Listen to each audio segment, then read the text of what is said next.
Okay, kain po tayo ng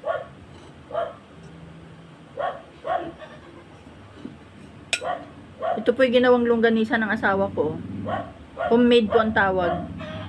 Ito naman po yung kanyang pork na pinalutong. Ang sarap po. Meron din pong ham na galing kay Honorable Judge Fatima.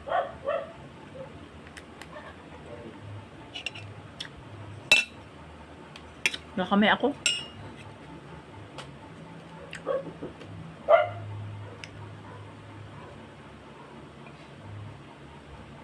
Ang sarap.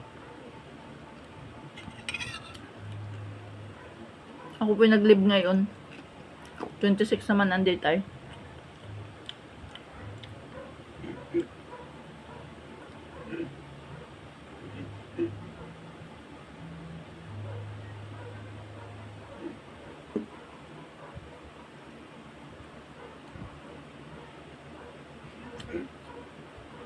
Masarap nga din, merong ketchup ang daddy.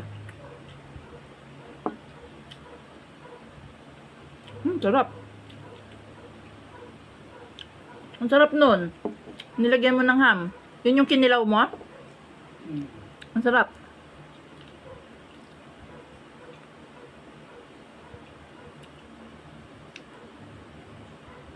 Dami sibuyas ano.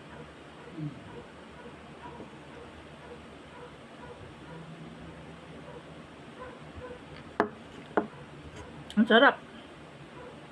Anak, ako makikisuyo naman ang pagkuha ng ketchup doon. Ako lang ay nag-video.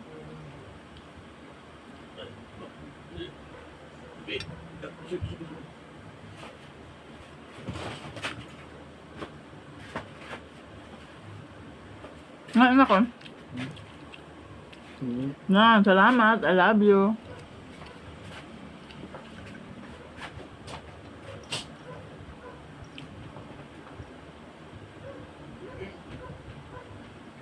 Nubos mo na kanina yung ketchup ay ano. Favorite ko talaga yung Del Monte ketchup. Sarap ay. May siya, may sweetness. Manamis-namis. Masarap. Biruin kaya no. Dami naming ulam. Bigay. Bigay ni Honorable Judge. Ere naman gawa ng asawa ko. Longganisa. Ere naman ginawa din niya.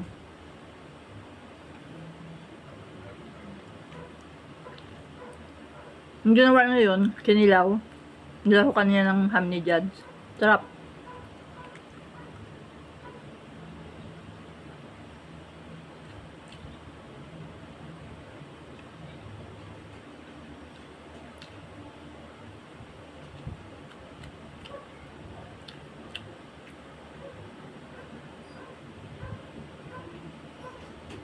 May iba naman ang niya lasa. Galing.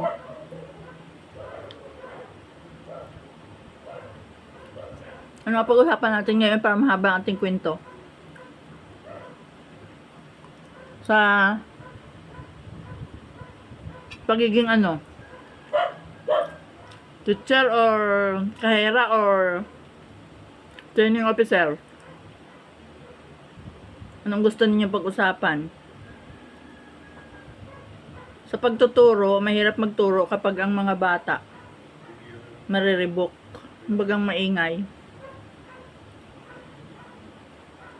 Lagi akong napagsabihan ng aming honorable principal.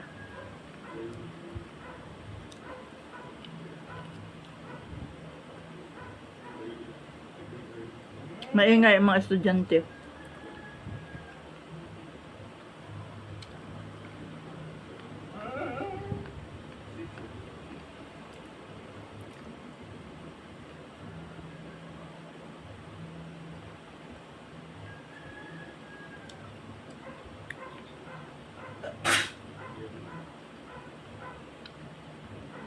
Pero ako natutuwa sa pagturo. Gawa ng ako yung katuro pa. Hindi ako na masyadong nakarelay sa libro na na-provide ng school. May libro akong na-provide ng school. Pero ako, Mahilig akong mag-inject ng mga, na-insert ko yung mga pinag-anuhan ko, pinag-aralan ko doon sa mga researches ko. Nag-research ako sa library. May library ang Katanawan. Nag-research ako doon. Hindi pa usang Google niyan. Library ni Kuya Pulding ang nagamit ko. Yan. Halos lahat ng mga libro doon ni aking nahiram, natingnan, na-research ko yung mga topics na na-discuss ko sa school. May mga example. Ayoko nang nakarelay lamang ako doon sa isang libro, gusto ko marami. Halimbawa, pag nagturo ako ng science sa grade 4 o grade 5, at saka first year high school, maasahan mong ikaw ay makakatuto ng mga advance na impormasyon. Gawa ng hindi pa uso nun yung Google at saka yun ay cellphone. Masipag akong mag-research.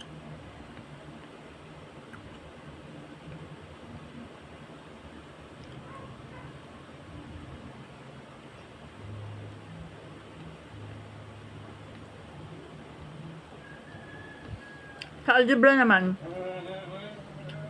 pag hindi mo nakuha yung answer doon, mali ang iyong procedure. Kailangan mag-umpisa ka sa simula, huwag ka nang magdiretso pag mali ang iyong inapuntahan. Gawa ng sa algebra, yung mga problema, may checking yan. Diba? Let us check the answer kung tama doon sa ating problem. Sa let x halimbawa ay the age of the father. Ganyan. Check mo yun doon sa sentence ng problem. Tama ba yung answer? Pag yan hindi mo na-check na tama, ay mali ang procedure mo.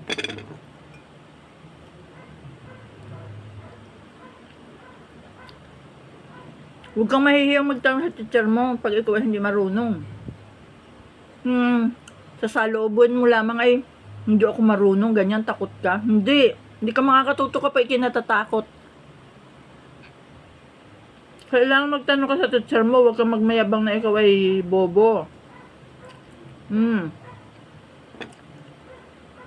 Sabihin mo sa teacher mo na, ma'am, hindi ko po naintindihan. Tuturuan ka ng teacher mo. Ganon.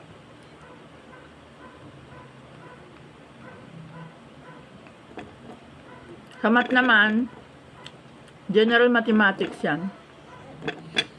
Meron din diyang mga problem solving na mga simple.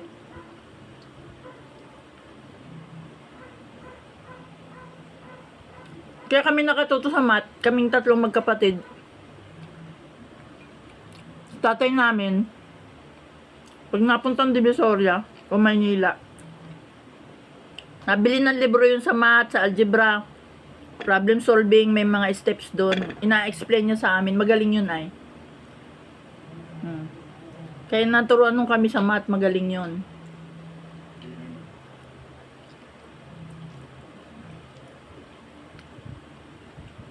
Tatay namin. Si nanay naman, magaling sa pag-drawing. Sa arts. Gayon.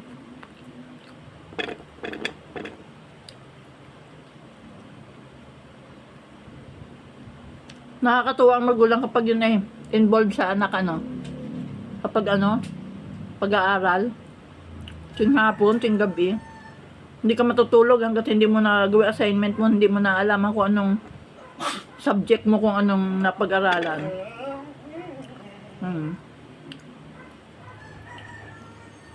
Nakatuwa ang magulang na gayon.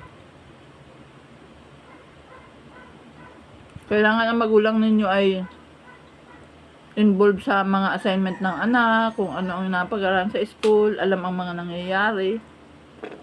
Ganun ang mabuti.